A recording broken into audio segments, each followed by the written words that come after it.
de Tecnologia da Informação, Terceirização e Obras.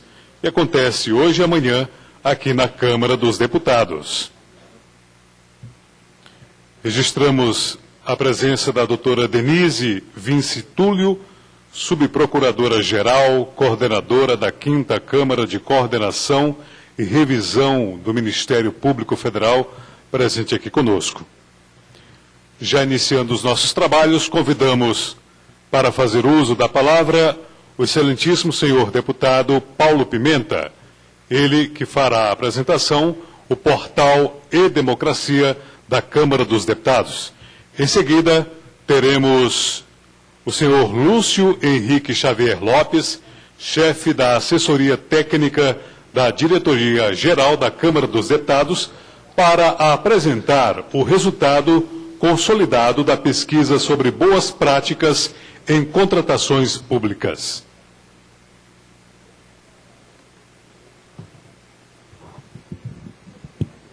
Assessora.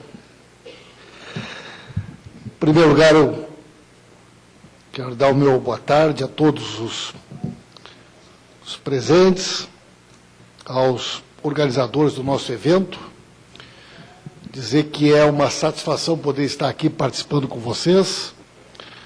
Eu sou deputado federal Paulo Pimenta, sou do Rio Grande do Sul, sou presidente da Comissão de Orçamento do Congresso Nacional e coordenei um grupo de trabalho que foi formado a partir de uma iniciativa da mesa diretora da nossa casa e que reuniu um conjunto de setores do Poder Legislativo e que teve por objetivo discutir iniciativas e mecanismos que pudessem aprimorar os nossos mecanismos de relação e interação entre o Parlamento e a sociedade.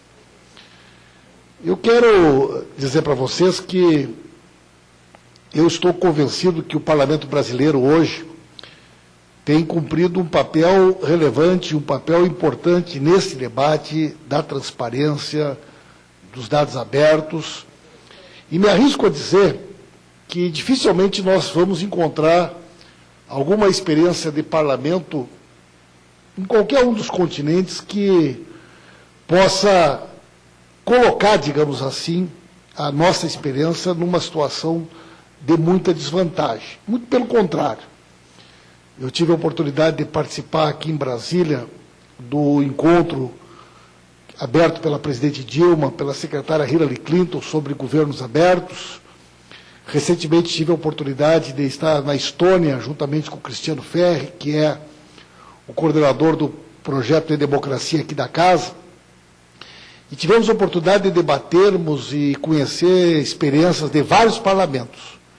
E quero reafirmar aqui para vocês que os mecanismos desenvolvidos pela nossa casa, no que diz respeito ao nosso portal, aos nossos mecanismos de interação, ao nosso trabalho do 0800, ao nosso trabalho da Agência Câmara, são mecanismos hoje bastante robustos, eu diria assim, do ponto de vista de participação da sociedade e de acompanhamento das coisas que acontecem dentro do Parlamento. Eu quero chamar a atenção de vocês que o Poder Legislativo ele tem uma especificidade. Normalmente, quando a gente discute dados abertos, governos abertos, essa discussão ela se dá muito do ponto de vista do acompanhamento da execução do recurso público, do dinheiro público. Mecanismos que permitam à sociedade, à imprensa, aos órgãos de controle, acessar com facilidade informações que precisam ser disponibilizadas de maneira ágil, rápida, e em formatos que efetivamente possam ser utilizadas através de aplicativos ou através de algum outro tipo de utilização que permita, né, à sociedade cumprir com a sua tarefa, com a sua missão de acompanhar o uso do dinheiro público. No entanto, o Parlamento, por excedência, ele tem uma especificidade que o Poder Executivo não tem, que é exatamente a sua prerrogativa de legislar. E como é que você cria um mecanismo de participação e interação com a sociedade que possa, ao mesmo tempo, por exemplo, cumprir tudo aquilo que a Lei de Acesso à Informação determina, do ponto de vista da transparência e da divulgação das informações administrativas do dia a dia da casa, e, ao mesmo tempo, crie um mecanismo que permita à sociedade participar daquela que é a atividade fim do Poder Legislativo, que é o ato de legislar. Nós desenvolvemos o portal E-Democracia como um portal que procura exatamente responder a esta questão.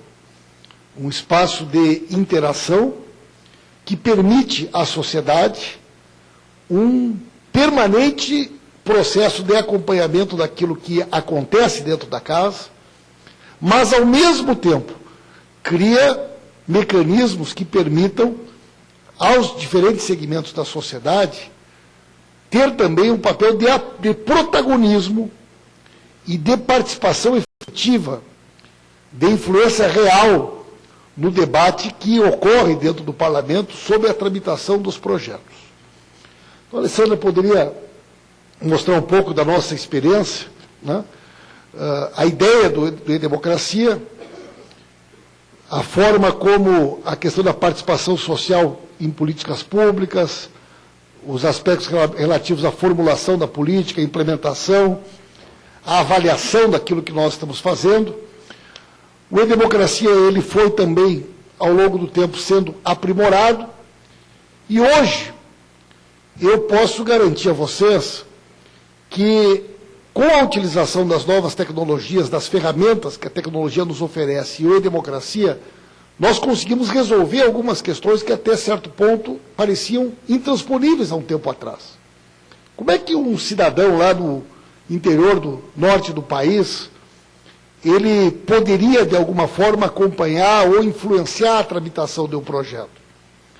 Como é que ele fazia para poder, na medida que ele soubesse que o parlamentar que ele apoiou, que ele acompanha o trabalho, era relator de um determinado projeto, ele poderia, de alguma forma, participar dessa discussão e desse debate?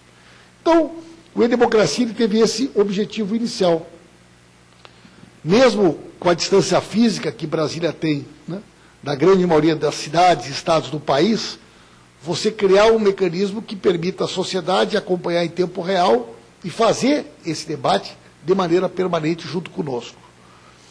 Começamos fazendo uma experiência na discussão do Estatuto da Juventude, posteriormente no projeto que foi coordenado pelo deputado Reginaldo Lopes, com relação à questão da nova política sobre drogas do país.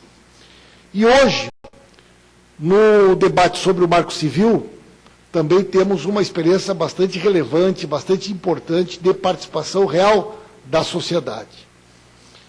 Só para que vocês tenham uma ideia, dentro do E-Democracia, nós temos não só esta possibilidade de realização de chats, de realização de audiências públicas virtuais, como também, quando nós criamos uma comunidade, ela passa a ser não só um fórum de discussão a respeito de uma determinada matéria, como ela também passa a ter uma memória, né, uma biblioteca de tudo aquilo que a gente discute a respeito de um determinado tema, a respeito de um determinado assunto.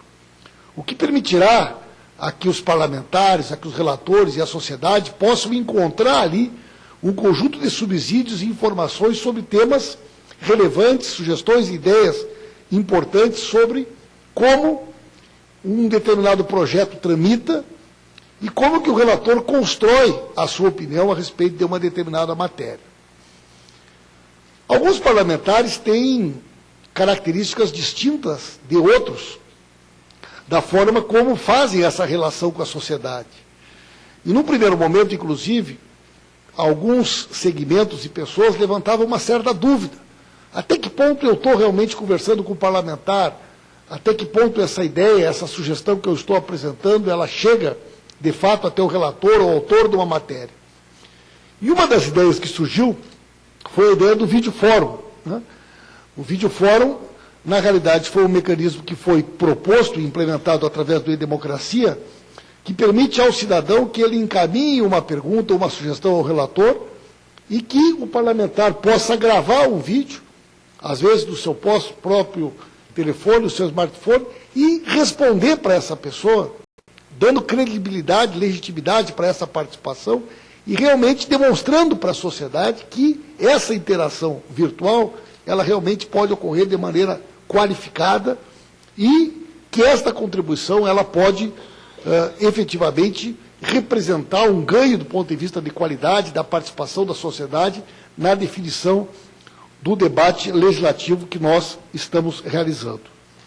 O debate sobre a política da juventude foi coordenado pela deputada Manuela Dávila e vocês podem observar no texto final do projeto de lei, aquilo que está marcado em vermelho, são algumas sugestões que surgiram a partir da participação da sociedade. Contribuições e aprimoramento do texto que não foram fruto de emendas apresentadas por nenhum parlamentar, nenhuma comissão, mas contribuições que efetivamente vieram da sociedade. Mais recentemente, na discussão do Marco Civil, nós conseguimos avançar ainda mais nessa discussão.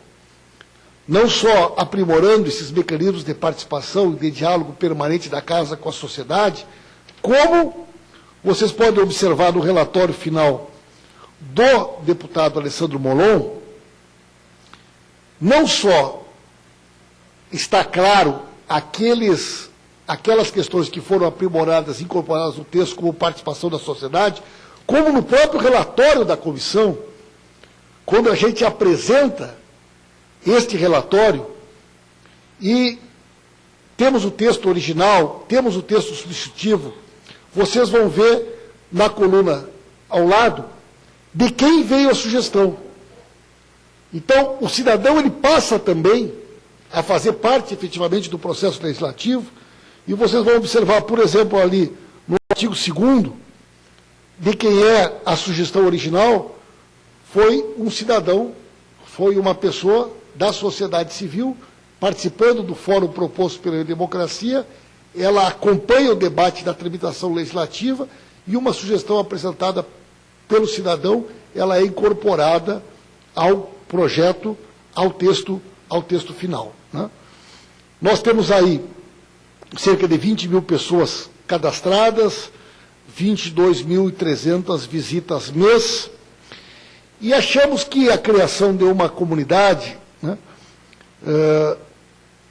dentro do E-Democracia, com as características das entidades, os setores, os segmentos que estão hoje participando da ENCLA, vão trazer a possibilidade de nós termos um ganho muito significativo na qualidade do debate que nós fazemos sobre os temas que vocês trabalham. Eu sou presidente da Comissão de Orçamento e nós tivemos uma primeira experiência este ano, quando da discussão da Lei de Diretrizes Orçamentárias. E tivemos uma experiência de colocarmos um debate na internet a respeito da LDO, oferecemos a possibilidade de participação e tivemos ainda uma resposta muito pequena.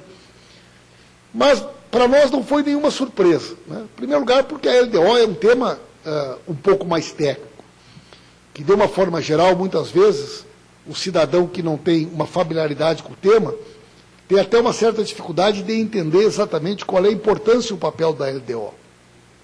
Mas nós sabemos, por exemplo, que boa parte dos mecanismos de controle, de fiscalização, do alcance de transparência que nós vamos ter, que vai informar, num segundo momento, o trabalho do Tribunal de Contas, características de editais, forma de definição do ciclo, de outros mecanismos de controle de informação sobre preço, boa parte dessas coisas estão dentro da LDO.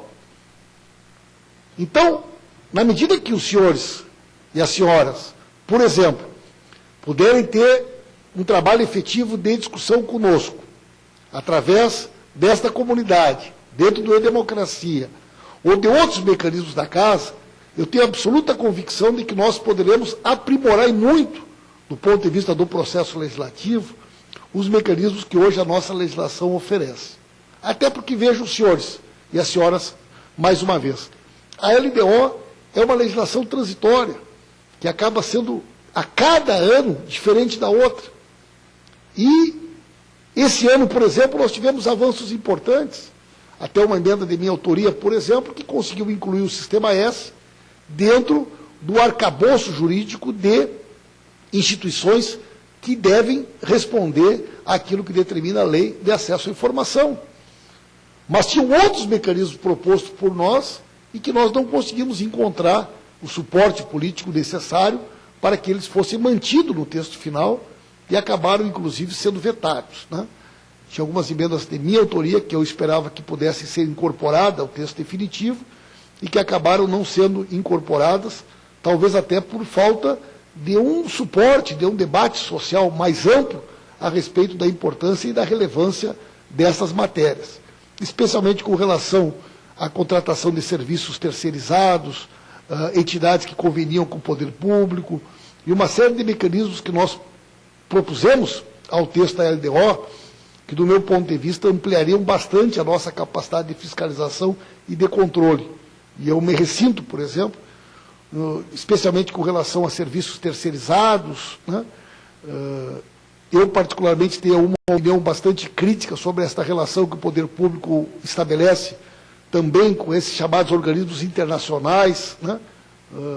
Que muitas vezes, na minha modesta opinião, acabam sendo um facilitador para a contratação de mão de obra qualificada, sem a realização de concurso, sem qualquer tipo de controle, onde muitas vezes o poder público simplesmente se utiliza desse tipo de mecanismo, pagando caro para isso, para poder burlar mecanismos de fiscalização que o poder público tem, e a gente não consegue chegar a estas informações.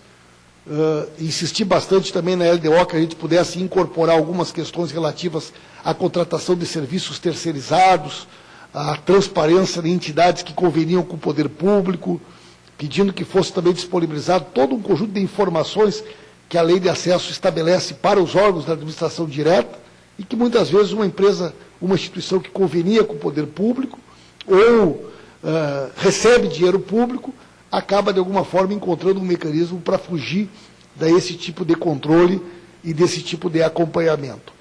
Mas o e-democracia é exatamente isso, né? Ele é uma ferramenta que tem por finalidade qualificar esta relação entre o parlamento e a sociedade, mas não só uma interação fria, né?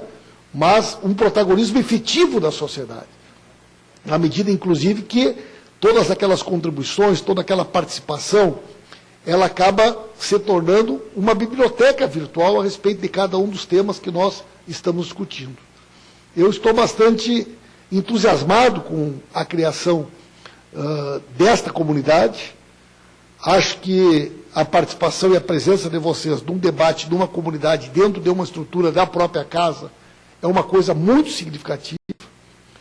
E eu espero, né, que vocês possam, cada vez mais conhecendo os mecanismos que o Parlamento oferece, possam nos ajudar a qualificá-los e a aprimorá-los, né? Semana passada nós lançamos aqui na casa um processo de revitalização dos portais de todas as comissões, facilitando o acesso da sociedade, criando uma linguagem comum, criando um conjunto de facilitadores. Até pouco tempo atrás, cada página de cada comissão tinha uma linguagem própria, tinha uma apresentação própria. Às vezes a pessoa sabia como navegar e encontrar informações dentro de uma página de uma determinada comissão, mas de outra comissão já era totalmente diferente. Isso tudo agora foi padronizado, no sentido de criar um mecanismo que possa facilitar, né, essa navegação e esse acompanhamento por parte do cidadão.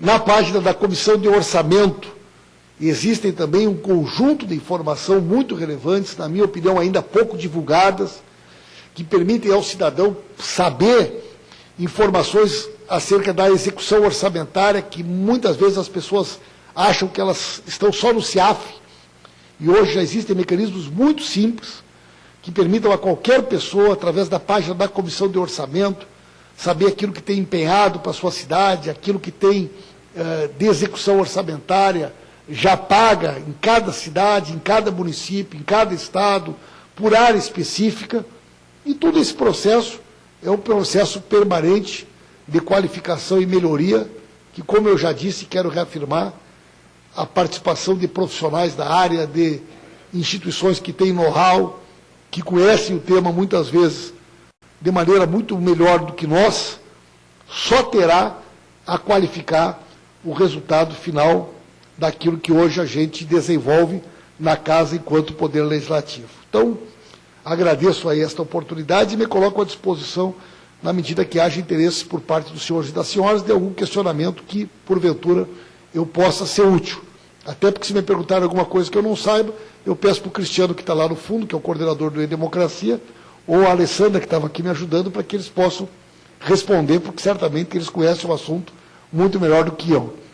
A título de curiosidade, como boas práticas, está aqui o Yuri Brito também, que trabalha conosco, que desenvolveu, né, nós temos hoje o nosso mandato, o primeiro mandato que tem um aplicativo para o smartphone, tanto para o Android como para, né, o iPad, o iPhone, que permite um acompanhamento real, por exemplo, do nosso mandato. Quer dizer, o meu mandato hoje ele pode ser acompanhado em tempo real. A agenda, notícia, projetos de lei, todo o processo de interação que nós desenvolvemos hoje da relação do nosso mandato com a sociedade, ele se encontra à disposição e nós queremos, com essa boa prática, inclusive, estimular outros colegas parlamentares a desenvolver iniciativas semelhantes a essa que hoje nós já criamos para facilitar a relação das pessoas da nossa sociedade com os nossos mandatos. A palavra está à disposição, pessoal.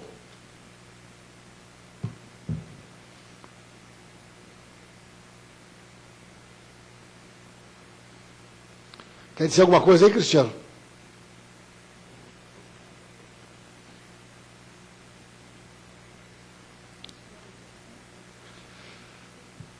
É isso, pessoal. Então, agradeço aí a oportunidade, estamos aí à disposição de vocês e espero que a gente possa cada vez mais consolidar, ampliar essa nossa parceria aí para o sucesso da iniciativa de vocês e do aprimoramento do trabalho legislativo que a gente desenvolve aqui na Câmara. Muito obrigado.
Peço ajuda.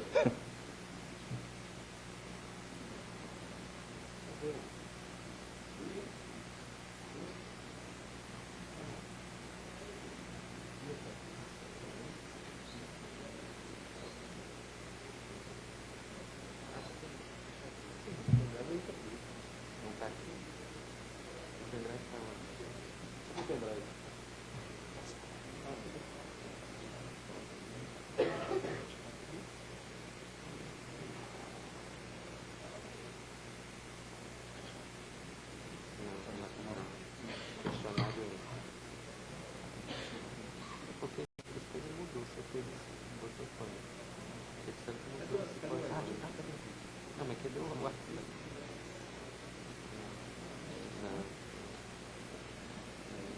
Não, é questionário. Não, questionário dele. Você quer falar, né? Você passa? Posso. Peço desculpas a todos, pequeno contratempo. Boa tarde.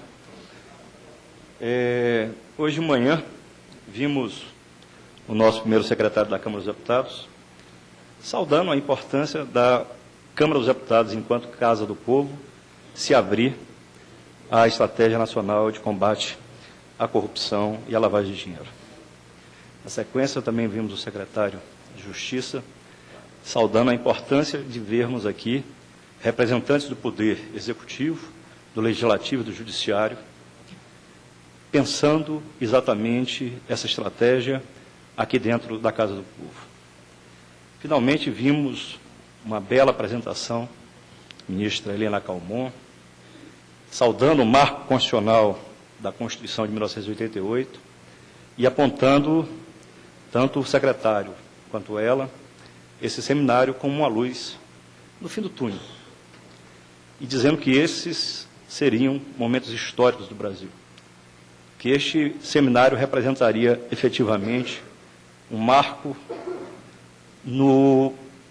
nessa sinergia que efetivamente deve acontecer entre os órgãos de Estado no que concerne às boas práticas da administração pública. Nesse contexto em que já foi anunciado, a ENCLA completa 10 anos de existência exatamente esse ano. Pela primeira vez, a Câmara de Deputados teve a iniciativa, a honra de coordenar uma dessas ações. É um momento efetivamente histórico para a Câmara dos Deputados, porque, como vimos agora há pouco, os parlamentares estão efetivamente ávidos para receber informações e informações qualificadas, informações efetivamente que possam ajudar a construir, dentro da atividade fim do Poder Legislativo, leis cada vez mais eficazes, leis que efetivamente representem a vontade da população brasileira. Por isso que, às vezes, a gente não se dá conta de que os momentos históricos nós passamos e somos parte dessa história. Particularmente eu que tive a oportunidade de ver, em 1987, eu já era servidor dessa casa, o Brasil, todos os anseios da população, aquele momento de redemocratização, que toda a vontade popular de redemocratização do país passava por aqui. Também vejo que essa mesma vontade, no que concerne às boas práticas, a questão da corrupção, ela continua viva dentro do seio, dentro dos corações e, sobretudo, dentro das mentes do povo brasileiro. Mas se estamos aqui hoje coordenando essa ação, temos que saudar que a forma de agir da ENCLA, a sua peculiaridade máxima é exatamente a colaboração dos órgãos. Daí porque fizemos questão de ressaltar para todos vocês os órgãos colaboradores que permitiram que a Ação 2 chegasse aonde chegou. Dentre os produtos da nossa ação, este seminário, ele foi um dos elementos que nós tínhamos como vontade de trazer efetivamente a ENCLA para o Poder Legislativo. A ENCLA, efetivamente, se mostrar para o Poder Legislativo, se apresentar por meio deste poder para a sociedade brasileira. Também fizemos, utilizando toda a tecnologia de informação que o Centro de Informática da Câmara dos Deputados dispunha já com a e-democracia, de trazer todo esse ferramental tecnológico para possibilitar que a ENCLA estivesse dentro um meio de contato direto com o Parlamento. E essa é exatamente todas essas ferramentas que foram customizadas rapidamente pelo Centro de Informática e por meio também da APROS, do setor de projetos aqui da Câmara dos Deputados, é que permitiu que hoje nós tenhamos uma ferramenta altamente poderosa, um meio de comunicação extremamente eficaz, que servirá com absoluta certeza como um mecanismo de uma fonte efetivamente de informação, de subsídios para a atividade, para o desenvolvimento da atividade parlamentar. Por isso, a criação de uma comunidade virtual da ENCLA, que ela, efetivamente, o objetivo dela é que ela seja algo pulsante, vivo, permanente, que ele possa, essa comunidade possa se fortalecer com as contribuições, sobretudo, daquelas pessoas que trabalham com essa questão das boas práticas das contratações públicas. Nesse contexto, ousamos em perguntar, sobretudo para os órgãos da INCLA, que eles apresentassem, que eles trouxessem para nós aquilo que eles julgavam como boas práticas. Em resposta a esse questionário que nós fizemos, cujo objetivo principal era exatamente identificar em cada órgão boas práticas das áreas de contratações públicas que pudessem ser compartilhadas com os demais órgãos, num curto espaço de tempo, a demonstrar exatamente o potencial dessa ferramenta, nós conseguimos 105 contribuições dos mais diferentes órgãos da administração pública, nos diversos âmbitos da federação. Só para os senhores terem uma ideia, esse resultado, alguns dados trabalhados, eu vou apresentar agora para os senhores. Dessas 105 respostas, como era de se esperar, até porque os órgãos da INCLA, eles são muito mais robustecidos dentro do Poder Executivo, 88% dessas respostas vieram do Poder Executivo e 6% do Poder Legislativo e do Poder Judiciário. Aqui um dado interessante, que é exatamente o fato de que o Poder Executivo Municipal, ele está ávido, efetivamente, por boas informações, por boas sugestões, por boas fontes, efetivamente, de pesquisa, que possam ser utilizados na gestão pública. Então, tivemos aqui uma relevante participação municipal, ou seja, 42 prefeituras, sobretudo do Estado de São Paulo, apresentaram aquilo que eles julgavam ser boas práticas. Aqui tem um sinal de alerta também, a existência de nenhuma contribuição dos órgãos legislativos municipais. Talvez a indicar que estejamos falhando nessa comunicação, talvez pelo interlegis, entre o Poder Legislativo e as câmaras municipais. Um outro dado é a resposta por unidade da federação. Como era de se esperar, até pela concentração dos órgãos públicos dentro de Brasília, o maior número de participações veio aqui mesmo do Distrito Federal. No entanto, a municipalidade do Poder Executivo paulista também compareceu com 15 apresentações. E aqui faço uma menção especial ao Estado de Sergipe, que nos apresentou 10 sugestões, todas elas muito bem estruturadas, muito bem concebidas. Dentre as categorias de sugestões que foram apresentadas, casos de sucesso foram os elementos que efetivamente que mais foram enviados.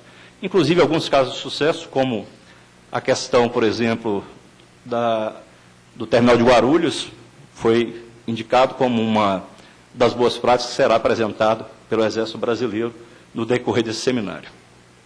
Petrobras, enfim. Elencamos alguns exemplos de boas práticas, casos concretos que pudessem ser motivos, inclusive, de incentivo e de exemplo para que pudessem ser disseminados dentro desse contexto. Processo de trabalho, ou seja, modificações de ritos. Este ano mesmo a Câmara dos Deputados enfrentou essa questão de modificação do seu sistema de contratação pública, ou seja, também foram bastante mencionados como algo fundamental para a melhoria do processo de aquisições. Orientações normativas, tipo portarias, legislações, instruções, também foram apresentadas como boas práticas. E, finalmente, as cartilhas, como fundamental elemento de fonte de pesquisas que podem e devem ser utilizadas pelos gestores públicos para essa finalidade de boas contratações.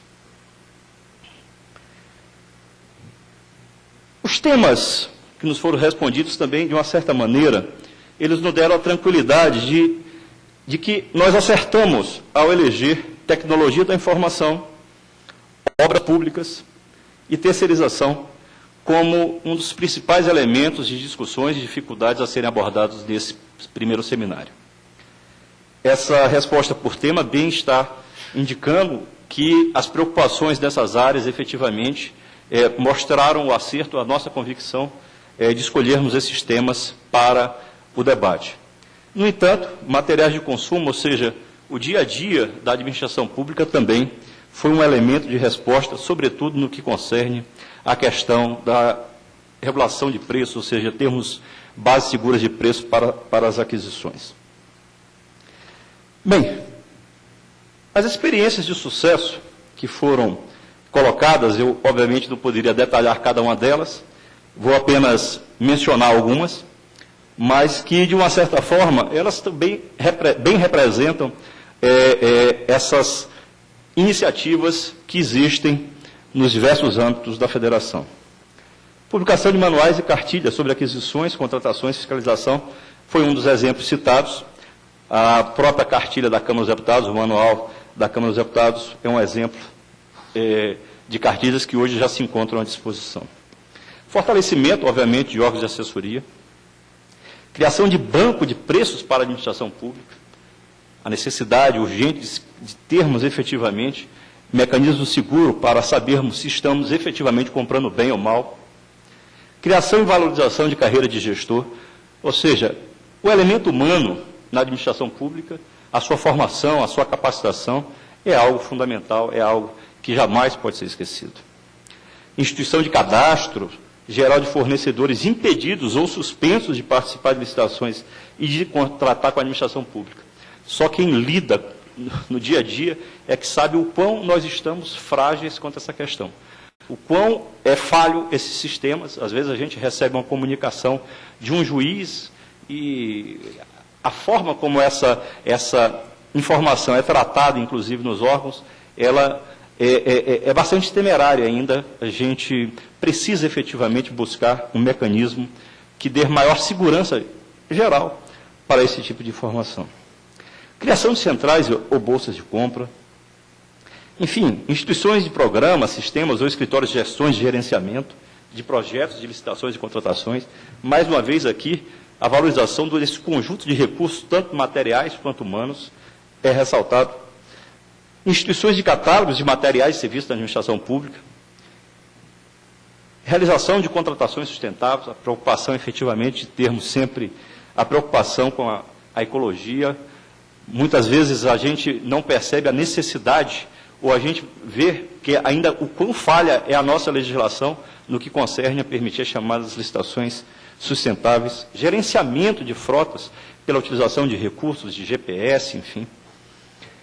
Bem, redesenho do processo de telefonia para redução de custos, também foi outro exemplo.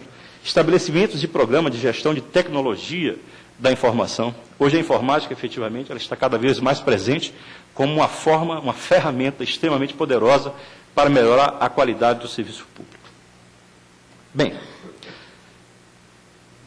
essa comunidade, então, ela representa, de uma certa maneira, a coroação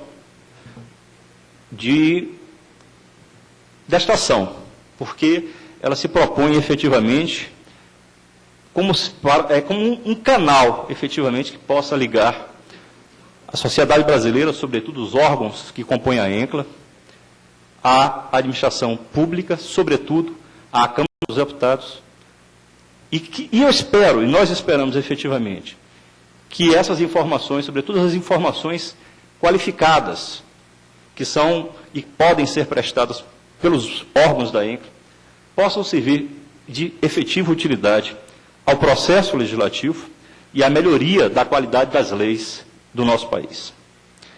De uma certa forma, eu acho que vocês devem ter percebido, inclusive, que os nossos parlamentares eles estão ávidos por isso.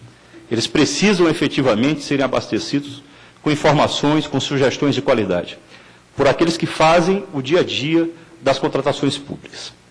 É nesse contexto que efetivamente apresento com muito orgulho e com a sensação assim de que efetivamente nós estamos dando um passo significativo, um passo importante para o país. Né? E agradecendo mais uma vez a colaboração de todos os órgãos que compõem a ação número 2 da ENCLA. Muito obrigado pela oportunidade.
Boa tarde.